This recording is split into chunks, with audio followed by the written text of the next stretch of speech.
David Crowley, एक ऐसा इंसान जिसका मर्डर सिर्फ 28 साल की उम्र में सिर्फ इस वजह से हुआ क्योंकि वो एक फ़िल्म बनाकर लोगों के सामने इस दुनिया की असल सच्चाई को सामने लाना चाहता था, जिस फिल्म का नाम था ग्रे स्टेट।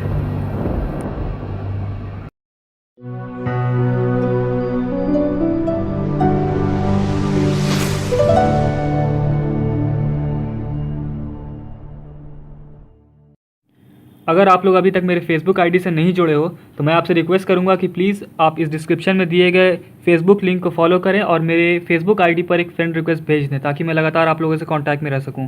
और जो लोग इस चैनल पे पहली बार आए हैं प्लीज़ इस चैनल को सब्सक्राइब कर लें क्योंकि मैं आगे भी इस तरह की वीडियोज़ अपलोड करता रहूँगा। तो जैसे कि मैं आप लोगों को डेविड क्राउली के बारे में बता रहा था, डेविड क्राउली एक बेहतरीन फिल्म मेकर थे जो अपनी वाइफ और एक 4 साल की बच्ची के साथ अमेरिका में एक मिनेसोटा नाम की जगह पर रहते थे। डेविड क्राउली 2014 में एक फ़िल्म बना रहे थे जिसका नाम था grey state.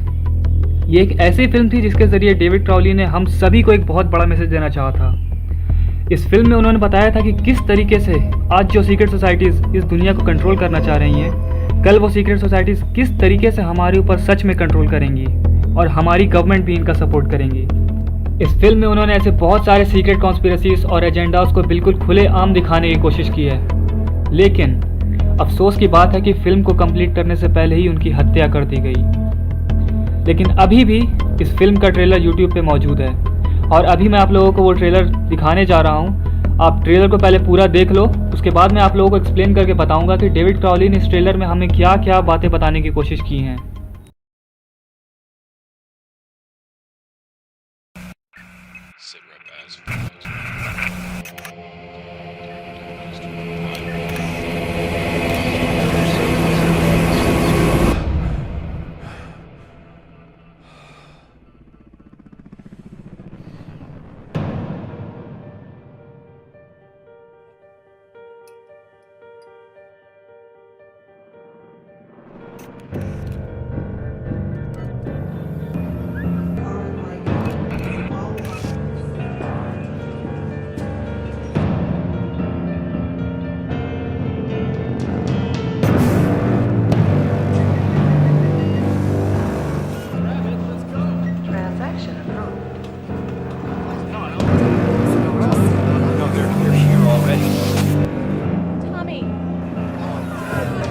Last night's declaration of martial law, soldiers are moving into secure key areas in all major UN presence in Minneapolis.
Last night I dreamt about how things were.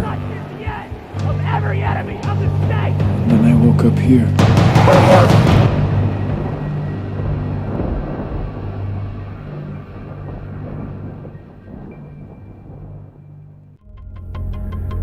इस trailer में जो सबसे पहला scene है उसमें director ने हमें साफ साफ ये बताने की कोशिश की है कि कैसे आने वाले वक्त में हमारे अपने खुद के पर्सनल घरों में कैमरे लगाए जाएंगे ताकि हमारे ऊपर नज़र रखी जाए और इन कैमरों का कंट्रोल इन सरकारी ऑफिशियल्स के पास होगा हमारे ऊपर नज़र रखने के लिए। अगले सीन में डेविड क्राउली ने हमें दिखाया है कि किस तरीके से हमारे क्लिनिक्स में ज़बरदस्ती हमारे ऊपर RFID चिप का इम्प्लांटेशन किया जाएगा इन मशीन्स के ज़रिए।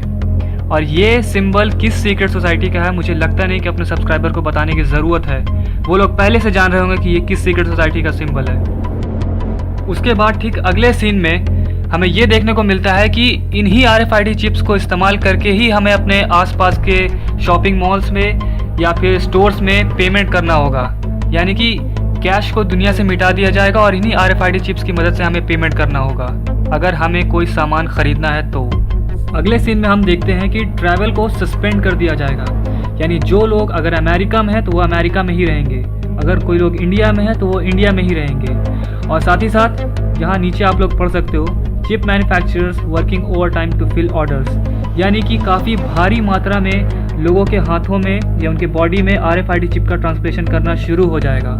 उसके बाद देश में मार्शल लॉ को लागू कर दिया जाएगा। जिन लोगों को नहीं पता है, मार्शल लॉ एक ऐसा कानून है जिसमें कि अगर उसके लागू होने के बाद आपके ऊपर कोई हमला करता है तो आपको बचाने की जिम्मेदारी सरकार की नहीं है, आप खुद से अपना डिफेंस करो। सरकार इस मामले में कुछ नहीं कर सकती। या तो आप चाहो तो जो आपके ऊपर हमला कर रहा है आप उसको मार डालो, काट डालो, कुछ भी करो, सरकार को कोई मतलब नहीं है। अगला सीन, ऐसे जितने भी स्टोर्स होंगे जहां पर कैश की मदद से पेमेंट किया जाता है उन सभी स्टोर्स को बंद कर दिया जाएगा। उन सभी स्टोर्स से सारे सामान को आउट ऑफ स्टॉक कर दिया जाएगा, यानी उन स्टोर्स से लोग कोई भी सामान नहीं खरीद सकते हैं। अगले सीन में आप लोग देख सकते हो कि एक फेमा नाम की सिक्योरिटी सर्विस जो कि सरकार के कंट्रोल में होती है, गवर्नमेंट के कंट्रोल में होती है, जो ज़ोर ज़बरदस्ती से लोगों को मजबूर करेगी सरकारी कानून को मानने के लिए, उन्हें फॉलो करने के लिए। और जो लोग इसके बाद भी सरकारी कानून के खिलाफ होंगे, उनका प्रोटेस्ट करेंगे, उन लोगों को सीधे सीधे ख़त्म कर दिया जाएगा, उन्हें जान से मार दिया जाएगा और धीरे धीरे पूरे देश में खून खराबे का माहौल बढ़ता जाएगा। और उसके बाद अंत में डेविड क्राउली ने हमें एक सीन दिखाया है जहाँ पर जो लोग भी इल्यूमिनाटी को फॉलो करते हैं वो लोग मिलकर एक सैटनिक रिचुअल कर रहे हैं जहाँ पर लोगों को जिंदा बलि पर चढ़ा दिया जाता है, जिसका नाम है ह्यूमन सैक्रिफाइस। अब कुछ लोग कहेंगे कि भाई फिल्मों में तो कुछ भी दिखा दिया जाता है, तू क्या सब मान लेगा? तो आप लोग जान लो, अगर इस फिल्म में ऐसी कोई सच्चाई ही नहीं थी तो ठीक फिल्म के रिलीज़ होने के कुछ महीने पहले ही इस फिल्म को बनाने वाले का मर्डर कैसे हुआ, और वो भी कोई ऐसा वैसा मर्डर नहीं। डेविड क्राउली के साथ उनकी वाइफ का मर्डर हुआ, यहाँ तक कि उनकी एक 4 साल की बेटी, उसे भी मार दिया गया, वो भी बिल्कुल एग्जैक्ट उसी रात को। आप लोग इस बारे में गूगल पे भी सर्च कर सकते हो, ग्रे स्टेट मूवी डेथ लिखकर। ऐसा हकीकत में हुआ था। उसके बाद जब डेविड क्राउली के रिलेटिव ने, उनके रिश्तेदारों ने जब केस फाइल किया तो इनकी डेथ को सीधे सीधे एक मिस्टीरियस डेथ बताकर केस को क्लोज कर दिया गया। डेविड के घर पर 16 CCTV कैमरे लगे थे, लेकिन किसी भी कैमरे में मर्डर की रात का कोई फुटेज नहीं मिला।